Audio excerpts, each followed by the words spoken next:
asalaamaaleykum chers internautes ñu ngi leen di nuyu di leen dalal ci Sénégal donc tey ñu ngi dalal monsieur Omar Ba muy maire de la commune de Diop dans le département de Fatick donc moo nekk aussi ancien secrétaire permanent de l'AMS et président du conseil de surveillance de l'agence sénégalaise pour la reforestation et de la grande muraille verte monsieur Ba ñu ngi lay nuyu. maa leen di fay di leen ziar di rafetlu invitation bi bu baax. ok donc sans plus tarder peut-être ñu dugg directement ci actualité bi xam naa ni dégg nga waa Yewwi Askan Wi. en tant que maire en tant que aussi ancien secrétaire permanent de l'AMS aussi donc naka nga apprécier seen sortie boobu noonu donc de Yewwi Askan Wi. waaw dégg naa déclaration waa Yewwi Askan Wi naan dañu bëgg a créer benn association parallèle à l'AMS maanaam mu nekk association buy regrouper waa Yewwi Askan Wi ni ma ko jàngate d'abord ci constat rek depuis ñu créé AMS en 1958 ba léegi am na ay régime yu fi jaar yore réew mi mais musuñoo dégg création bi d'une AMS parallèle loolu seen xalaat la ay maire lañu jàpp naa ne dañoo war a toog ñun ñëpp rek ñu waxtaan trouver solution ndax mën na am ñoom li ñuy ragal ci biir AMS bindoowul noonu ni ñu yàgg ragal ne AMS noonu la structuré wul noonu jàpp naa ne dañoo war a toog waxtaan ndax kenn amul intérêt ñuy xaaj AMS muy ñaari association musul am Sénégal te soo demee aussi au niveau de l'Afrique loolu aussi amu fa donc sama gis-gis mooy donc que AMS nekkul une structure politique dafa nekk une structure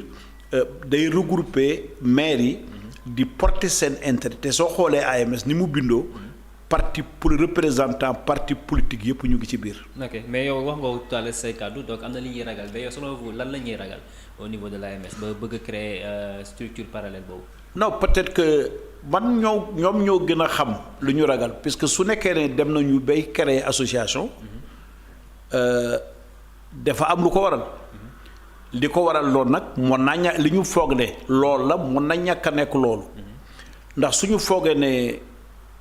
AMS dafa nekk structure buy def politique maanaam di néewal doole ña nga xamante ne ci opposition bi la ñu bokk loolu demeewul noonu te mën naa ko firndeel ci lu gàtt dama ko mën a firndeel tey bi ñuy def AMS Aliou Sall nekk président bi bokk mouvance présidentielle ki ci topp muy Aliou Ndoye nekk actuellement maire Plateau moom taxaw Dakar la nekkoon nekk opposition bokk doon mouvance présidentielle te moom la ñu fal vice président ki nekk trésorier AMS tey PDS la bokkul mouvance présidentielle te am na ñu bëri ñeneen ci vice président yi ñu ngi soqee ko ci yeneen parti yi secrétaire général bi AFP la bokk donc bu ñu foog ne AMS dafa taxawu vraiment di def ay activités politiques di néewal doole ñu ñëpp a ko bokk. AMS maire opposant la AMS maire nekk parti au pouvoir li soxal AMS mooy taxawu di défendre intérêt maire yi. waaw parce que soo xoolee aussi AMS est-ce que du état bi moo koy financer aussi donc ce qui dit état ak opposition soo xoolee ak ñëpp xam ni relation bi mës a exister au niveau du Sénégal peut-être entre opposition et pouvoir donc est-ce que loolu aussi non état bi nekkalu fi parti politique état bi dafay nekkal pour ñëpp sénégalais yëpp ñu nekk opposition ñu nekk au pouvoir donc ndax tali yi ñuy financer waxul ne dañuy financer ay tali pour opposants yi ay tali pour ñu nekk parti au pouvoir donc état en tant que tel ñëpp la fi nekkal ni muy financer nag ay activités ya nga xamante ne Sénégal yëpp ñoo koy bokk di ci jëfandikoo noonu la war a financer association di subventionner association ba nga xamante ne dafa boole ay maires yu bëri di def ay activités yu am importance ndax xam nga maires yi dañoo am ay transfert de compétences yi état bi moo leen koy jox foog ñu jàppale leen ñu nekk au pouvoir comme de l'opposition ñu mën a exercer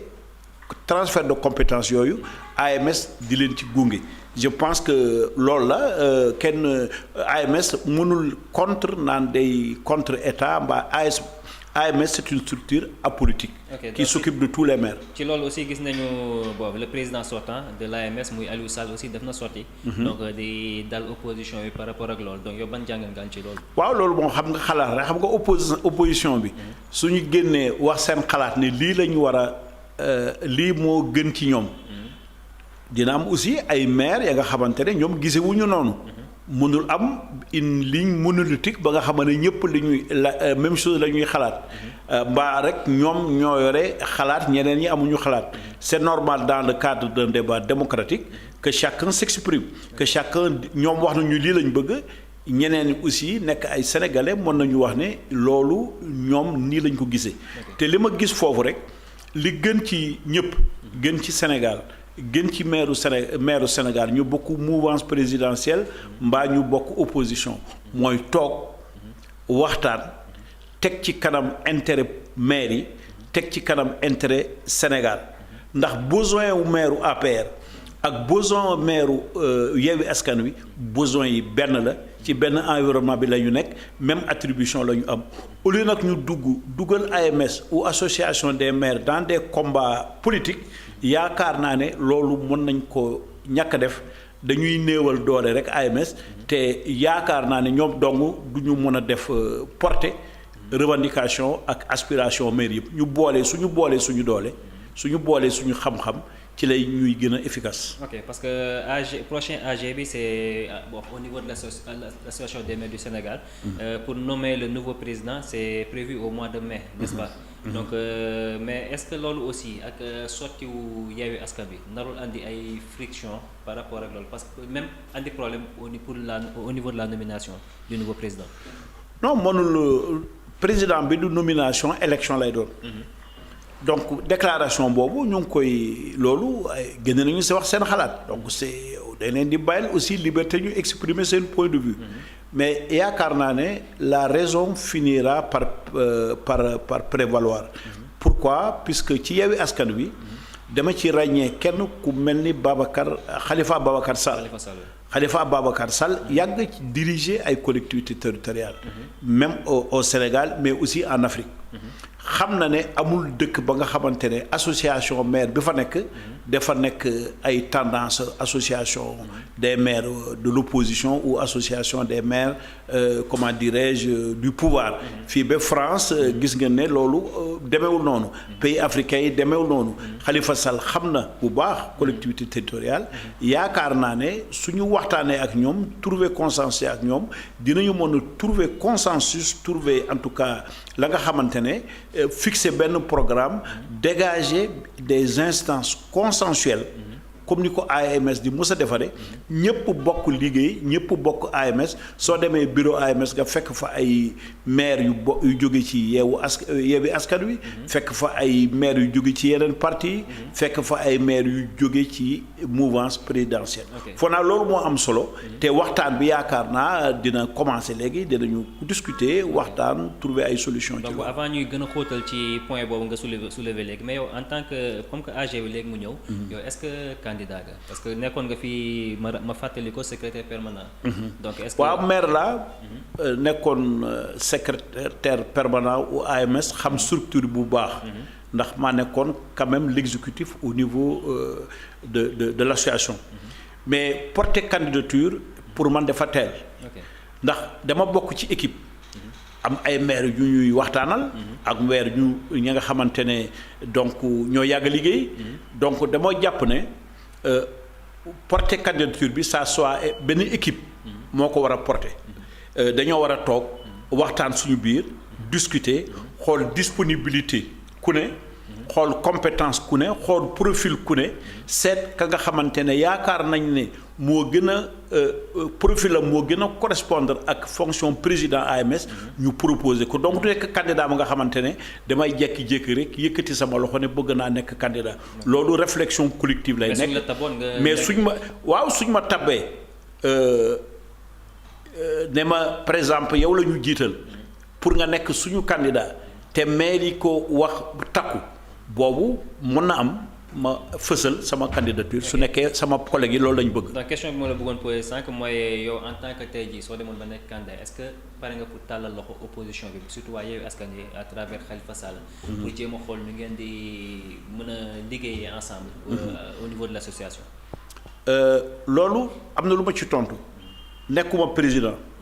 déjà je suis simple maire dama tàllal déjà loxo Khalifa Sall ak maire yoonu askan wi. avant ñuy wax affaire président Yewwi Askan Wi dama leen a tàllal doxo déjà lancer leen appel en tant que simple maire ñoom itam ñu am ay maire dama leen di lancer appel pour ñu bokk waxtaan xam ne création association parallèle nekkul intérêt maire su nekkee dañ koo créer pour xeex régime loolu beneen xalaat la su nekkee nag dañ koo créer bugg a créer juste pour porter les intérêts des maires défendre leen loolu du nekk ni si donc déjà même sans président dama leen di tàllal loxo su ma nekkoon président aussi AMS donc day fekk ne waxtaan nañu bi juboo yaakaar naa soo demee biir AMS di nga fa fekk ay représentants yoonu askan wi fekk fa ay représentants PDS fekk ay représentants LEG ndax ñun dañuy bañ toujours ñu particulariser foog ne AMS ñi fa nekk rek mooy les maires de la mouvance présidentielle. Ok, mais en fait pourquoi cet engouement pour la présidence de l'AMS xanaa wala il y a des milliards en jeu wala amul. C'est quoi le problème en fait? Non, il y a pas de milliards en jeu, très loin de là puisque dama lay jox benn exemple.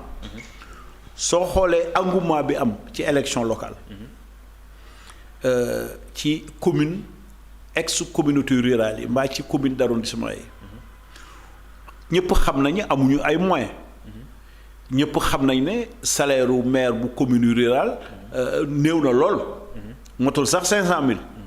te gis nga engouement bi muy suscité ba ñëpp bëgg a nekk maire. alors nekkul donc question xaalis je crois. nekkul question moyen. ndax li ñu état bi di jox néew na lool par rapport ay milliards boobu ngay tudd. je pense que soo gisee mu am rek dafa nekk AMS dafa nekk comme une institution. ba nga xamante ne man day am njëriñ pour maire yi chacun nag porter un programme yaakaar ne su ma ko porter ci lay gën a mën a liggéeyal sama réew. ndax la fonction du président de l'AMS c'est pas une fonction comment dire rémunérée. Donc c'est du bénévolat, c'est une association. Le président de l'AMS n'a pas de salaire, il n'a pas d'indemnité spécifique. Il y a des subventions. Oui, il est pris en charge dans ses déplacements, ça c'est normal. Maintenant, l'AMS, pour ses activités, pour la location de ses bureaux, pour le paiement de son personnel et pour d'autres activités, reçoit une subvention de l'État. Donc, loolu mooy AMS. Ok. Donc tout à l'heure yaa ngi koy wax say kàddu peut-être maire yi peut-être engouement bi ngay am ci élection locale yi donc peut-être pour liggéeyal seen askan mais gis nañ fi aussi yenn maire yi nga xam ne peut-être xëy na seen poche lañu fi xaw a nekkal donc mën nañ citer aussi le cas peut-être du maire de Sindia qui a été arrêté temps yi donc pour affaire jaay suuf ak yooyu donc loolu ban xalaat nga ci am. waaw xalaat bi mu ci am mooy que maire yi moom peut-être que bu ñu leen singale trop ci loolu. ndax profession boo gis nag am na ci nga xamante ne dañuy jalgati même soo demee ci journalistes yi am na fii ak ay xamante ne aussi xawma ndax am na ñu ñuy taxé ay journalistes c'est ay journalistes alimentaires donc profession bu ne rek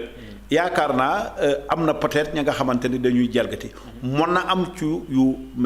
comment dirais-je mën na nekk mu am ci maire yi maire Sindia bi ngay wax on l'a arrêté mais je pense qu'on l'a pas condamné te tant qu'on l'a pas condamné mënuñu firndeel ne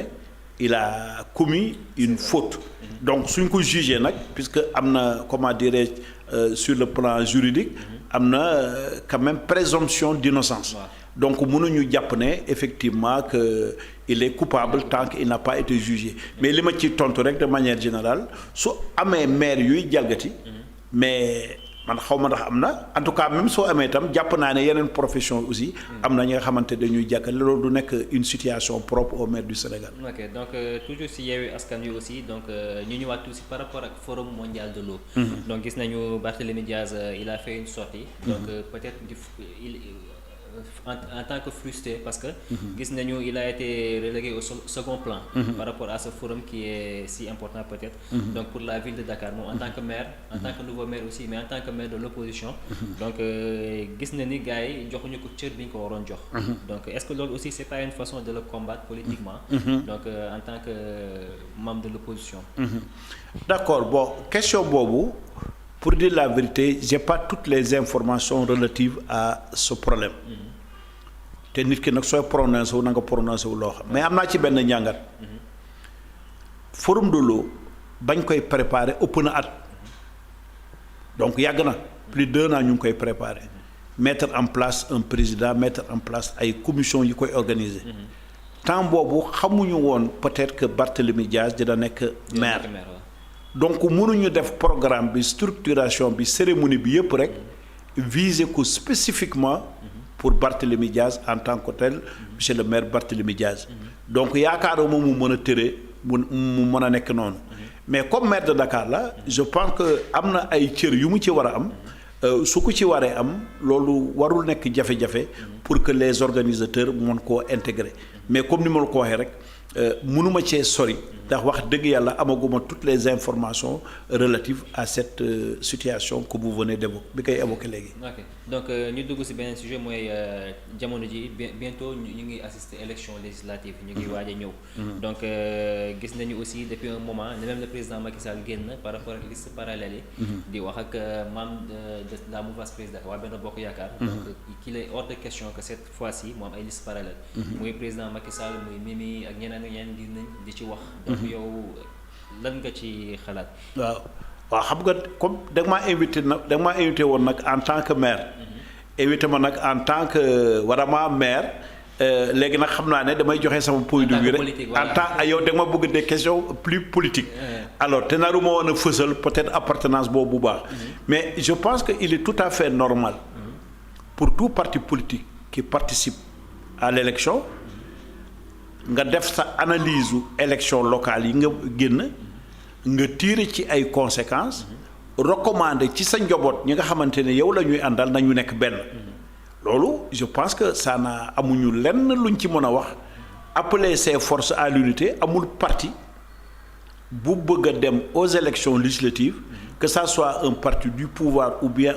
un parti de l'opposition buy bëgg a dem en rang dispersé donc c'est tout à fait normal à mon avis que le président Macky Sall en tant que patron donc en tant que président de la coalition Benno Bokk Yaakaar def ay appel jël ay initiatives pour que sa coalition puisse gagner les prochaines élections et pour appeler donc à l'unité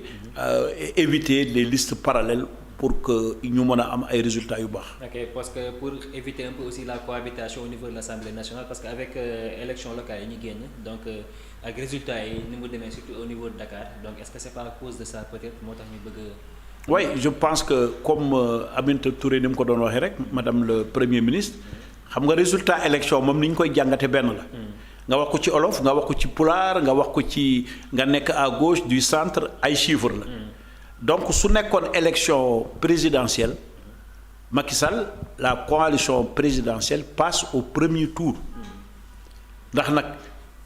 soo ko jëlee ci suffrage nga xamante ne ñun maîtriser nañ ko nga jàpp ko ci nombre de collectivités locales yi ñu gagné ñun dañoo wax ne élection locale élection législative su naree ñaaw yàlla na mel ni élection locale yi ñu génne ndax résultat yi ñu fi génne dañ ci am résultat ndam bu rëy donc nag Dakar c'est pas la première fois que l'opposition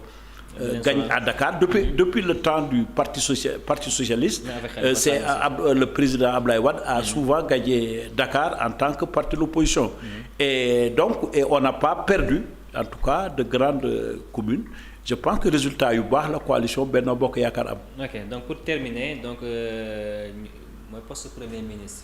donc boobu léegi président Macky Sall annoncé woon na ko. donc ñu ngi doon yaakaar sax jamono ji avant législative yi.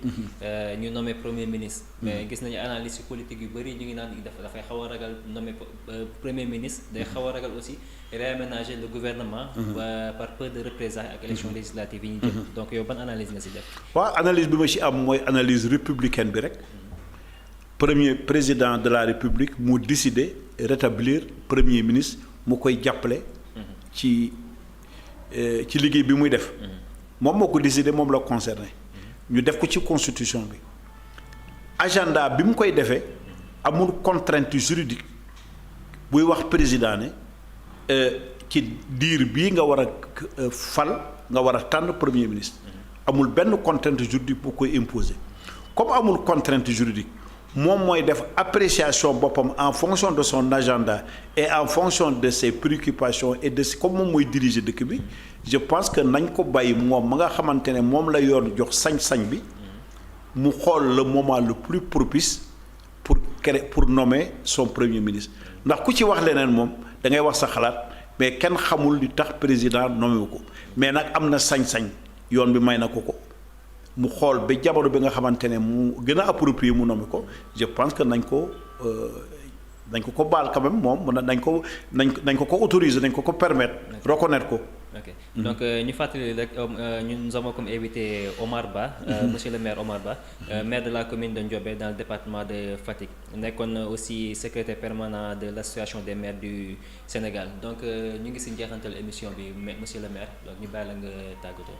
d'accord remercier la bu baax et li may jeexal rek mooy ma lancer un appel à tous les maires du Sénégal et je félicite d'abord tous les maires du Sénégal qu'ils soient de la mouvance présidentielle ou bien qu'ils soient de l'opposition. Ils sont élus, je les félicite. Deuxième chose, je les appelle à l'unité, à la création, ñu créer benn association ba nga xamante ne day regrouper tous les maires, quelle que soit leur appartenance politique. ñu def de l'avant la défense des intérêts des maires bañ a créer association ba nga xamante ne peut-être dafa jóg pour xeex politique. mais ñu def association ba nga xamante ne li ko ñor mooy avancer loo en tout cas maires yi yokk seen sañ-sañ renforcer leen seen capacité donc te loolu mën nañ koo bokk liggéey ndax comme ni ma ko waxee ci njëlbeen besoin de renforcement d'un maire APR le besoin de capacitation d'un maire APR sont généralement les mêmes besoins qu'un autre maire kon bëgg-bëgg bi benn la ñoo am même attribution nekk ci même environnement donc war nañoo mën a bokk liggéey ndax nag su weesoo su caaxaan passé ba caaxaan passé ñun ñëpp ay sénégalais lañu. ñu ngi lay jaajëfal monsieur le maire. ñu ngi lay jaajëfal bu baax merci beaucoup.